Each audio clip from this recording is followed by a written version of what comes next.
क्या है। हजरत अली का अदल, रोटी और दिरहम का वाकिया। एक दिन हजरत अली कर्रम अल्लाहु वजहू के दरबार में दो शख्स आए।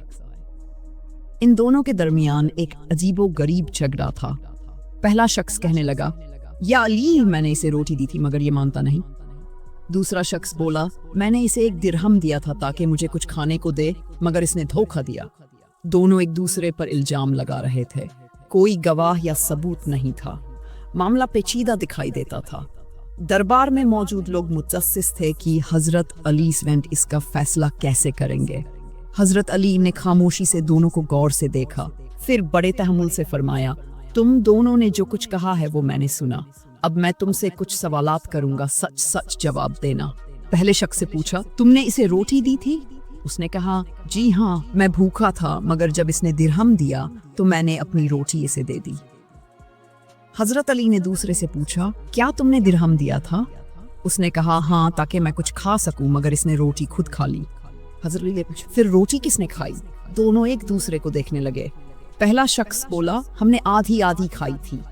दूसरा शख्स कहने लगा, इसने ज्यादा खाई। हजरत अली ने पूछा, दिरहम कहाँ है?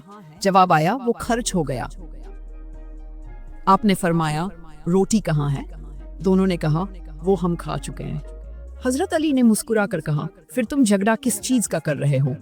पहला शख्स बोला, मुझे लगता है इसने मुझे धोखा दिया। दूसरा कहने लगा, मुझे मेरा हक पूरा नहीं मिला। हजरत अली ने फरमाया, चलो अब मैं तुमसे अलग अलग सवाल करूंगा। पहले शख्स से पूछा, तुमने दिरहम देखा था? उसने कहा, जी हाँ, उसके हाथ में था। दूसरे से पूछा, रोटी कैसी थी? जवाब दिया, सफेद और नरम एक थी।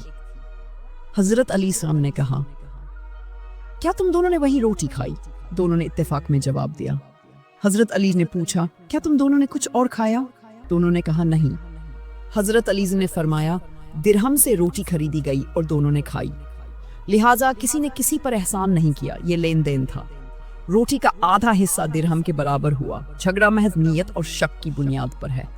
पहला शख्स बोला, शायद मैं गलत अंदाजा लगाया। दूसरा कहने लगा, मुझे भी शक था, अब समझ आ गई। हजरत अली ने फरमाया, देखो, इंसान जब शक करता है तो शैतान उसके दिल में फितने डालता है। अदल वही है जो फहम और इल्म के साथ हो, ना कि सिर्फ जाहिरी बातों पर। आपो वो अपने दरबार में मौजूद लोगों की तरफ देखा, फरमाया, ये मिसाल याद रखो, बात हमेशा इंसाफ से हल होती है, ना कि गुस्से से। दरबार में मौजूद सब लोग हैरान रह गए। सबने हजरत अली की बसीरत और फहम